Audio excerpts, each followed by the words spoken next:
naše obytné auto, za mnou ho tam můžete vidět.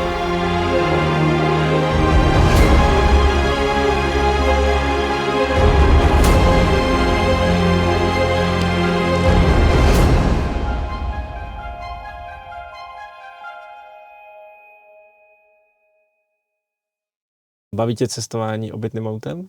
Jo. Baví. Baví tě cestování s dospělýma? Někdy. No, jo. Jde to.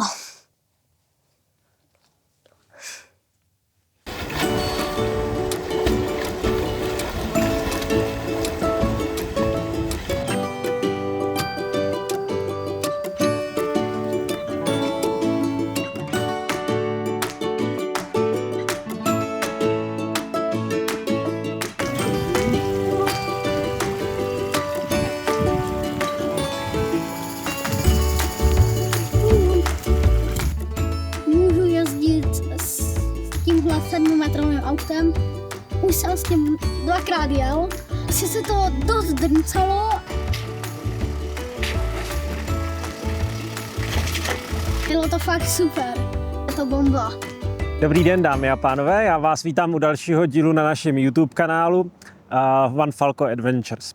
Dnešní díl bude trošku speciální, nebudeme se věnovat cestování jako vždycky, nebudeme se věnovat ani až tak moc, co teď zrovna zažíváme s Falkem, ale splníme si takový restík, který se s náma už nějakou dobu táhne. Jedny z našich prvních videí na našem kanálu byly videa, kde jsme se představovali já a Verča, a tentokrát bychom vám chtěli přinést v tomhle díle představení našeho třetího člena posádky, a to je můj syn Daniel. Zároveň se budeme věnovat tématu, který si myslím, že je docela populární. Rozebírá se na různých fórech, v komunitě, rozebírá se i na Caravaningu Brno, a to je téma cestování s dětma. Každý, kdo má děti, tak nějakým způsobem se cestování s dětma dotknul. A myslím si, že to je velký téma, ať už to, co to přináší dětem za radosti a starosti, to, co to přináší rodičům za radosti a starosti. A proto bychom rádi využili dnešní díl k tomu, aby jsme se zeptali Dandy, jaký je jeho názor. Takže dámy a pánové, dnešní díl bude takový malý rozhovor z dětské sedačky. Ahoj, já jsem Daniel, což už můžete vědět z předchozích videí. Je mi 8 let, chodím do 3. třídy a chtěl bych vám dneska něco vyprávět o tom, jak se cestuje v obytce. Dando, pamatuješ si, kdy jsi s náma byl poprvé na dovolený? No, v Dánsku, a tam si pamatuju jednu věc, že jsem tam dělal psa a se psem se mě spletl pes. A kolik ti bylo? 3 roky. A pamatuješ si z toho ještě něco dalšího? Ne. Jenom to, že jsme byli v Sahave nebo v poušti. A jaká cesta s obytkou se ti líbila nejvíc? Nejvíc se mi líbilo v Irsku, nad Skotskem, na takových ostrovech na Orkneyích, kde jsme viděli papuchálky a to byly strašně hezký a tuleně. Máš rád zvířátka? Mám? A co se ti na té cestě líbilo nejvíc? Nejvíc, no, že jsme byli s babičkou na lodi, já měl mořskou nemoc a pak jsme na ostrově, kam jsme dojeli tou lodí, tak tam jsme pozorovali ty orlovce a dali jsme si tam dobré jídlo a pak jsme jeli zpátky. A co tě na cestování obytkou baví nejvíc? Nejvíc mě baví svíceniny kostelů a hradů a výlety a pak mě baví festivaly, protože tam mám kamaráda a s ním jezdím s autíčkem. A Myslíš autíčko na dálkový ovládání? jo, myslím autíčko na dálkový ovládání. Takže to je sranda? Jo. A vždycky si ho totálně zašpiním. I jednou, když jsem jel s tím kamarádem, tak jsem ho měl úplně celý odmán. Úplně celý. A jak se ti cestuje v autě? Docela dobrý. Hned tady vedle sebe mám bonbony, takže si můžu za jízdy dát. A cestuje se mi dobře, Nenudíš se za jízdy? většinou ne. A co děláš? Rozhodně si nečtu, ale koukám se z okna, A proč si nečteš? protože se mi pak dělá špatně a jednou jsem se z toho i pobil. A jak se ti sedí v autě? Hodně dobře, ale někdy mě ze sedečky asi po 3 dnech mě začne bolet zadek.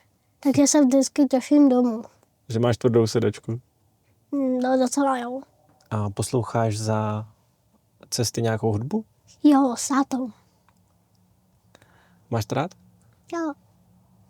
A taky jak tady mám stůl, tak na něm jsem si zapisoval písničky, které se mi líbily.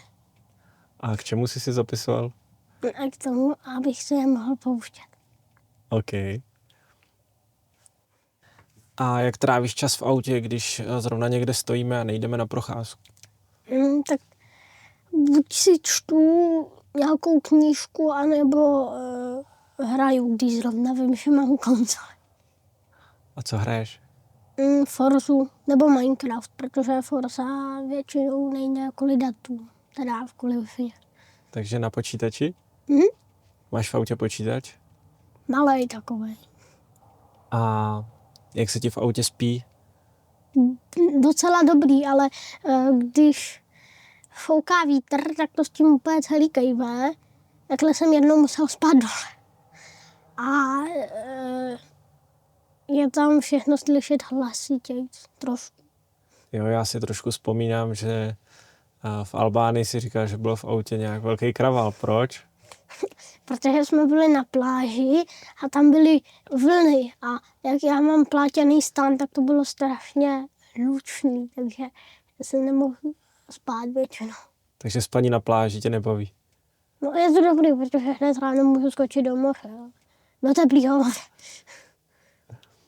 Plaveš rád? Jo, jasně.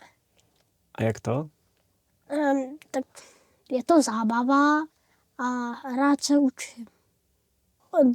Asi od 1. roku jsem chodil na plavání a budu chtít chodit od 10 let, což znamená za 2 roky, budu chtít chodit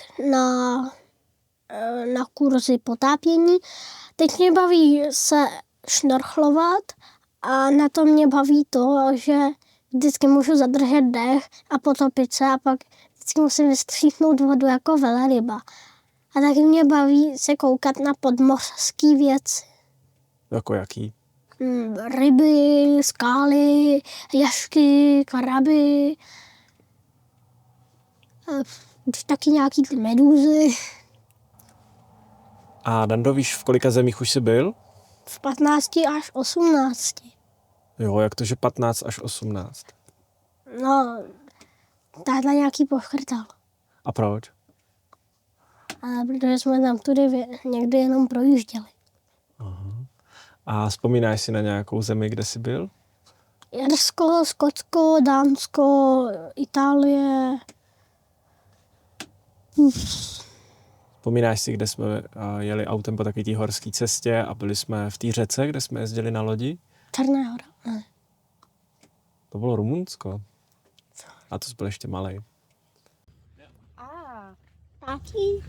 Dad. Co pak? Já jsem natáčel ptáky. I v tom videu. Jo?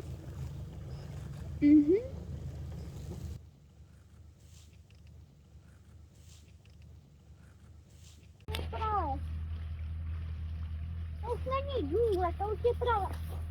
Ano. Víš?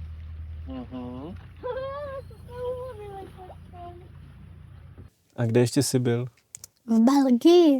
A tam se ti líbilo? No docela jo, až na to, že jsme furt museli chodit někde po kostelech a to mě nebavilo. Byli málo zřícený. Jo. Máš v autě nějaké povinnosti? No, když jsme někde ve školním roce, tak tam musím většinou sepsat deník a ještě musím dělat úkoly. Je to spíš víc psaní než chození. A máš nějaké povinnosti jako člen posádky? Jo, od 3. třídy teď už musím mít nádobí. No, co to znamená mít nádobí? Táta ho umyje a já ho utřu. A co ještě děláš? Rozdělávám si sám stan. No, to je důležitý. Vařím. A už to zvládáš sám? Jo. A vaříš? Večeři budou špagety a la puta dneska. Ještě máš nějaké další povinnosti? Jo, to není spíš povinnost, ale zábava. Mě docela baví uklízet v autě, protože je takový malý a vždycky vezmu smetáček v takové díře v autě, no ne díře, ale prostě takový zástrčce, vezmeme tu z rohovky vymetu, co se dá a zbytek vyseju vysavačem. Máš nějaký místo, kam bys chtěl jít příště? Jo, mám k teplýmu moři. Někam. Ty, který jsme teď viděli, moc teplý nebyly, viď? Na 14 stupňů. A jsem tam vlez. Byla ti zima? Jo. Docela. Ale stejně si plaval. Jo. A teď bys chtěl někam k teplejšímu moři, kde bys mohl plavat díl. Jo. Je něco, co ti při cestování chybí v autě? Jo, mamka, protože jezdíme většinou na docela dlouhé cesty, jako třeba 3,5 týdne, takže skoro měsíc. Takže mi chybí.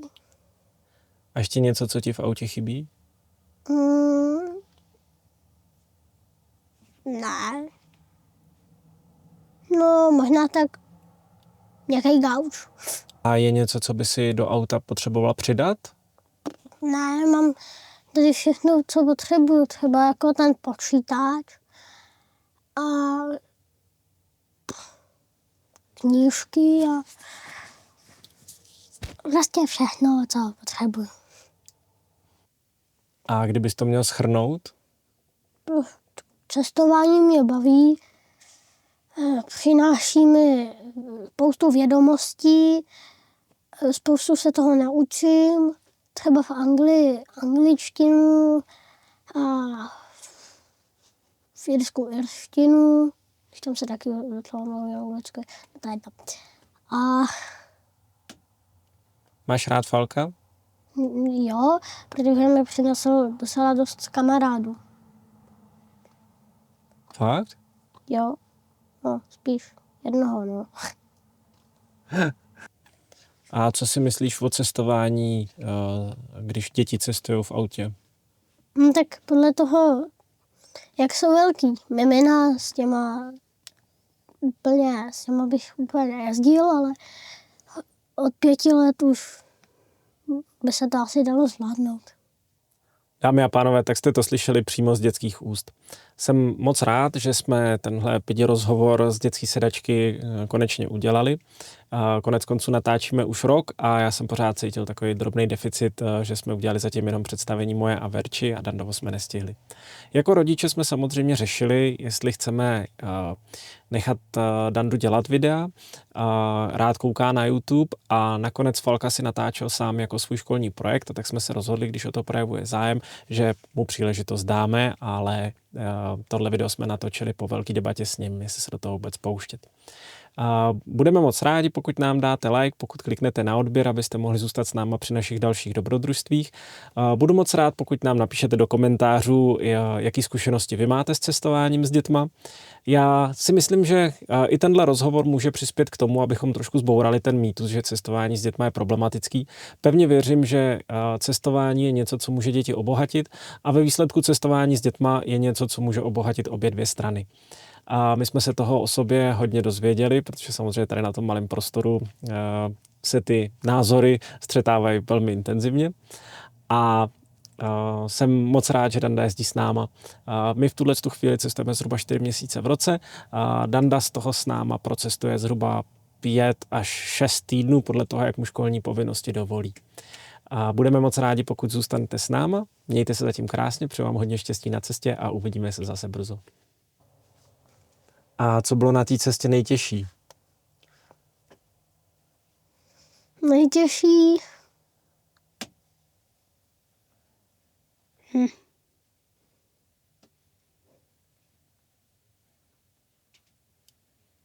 Super, nevzpomínám, co bylo nejtěžší.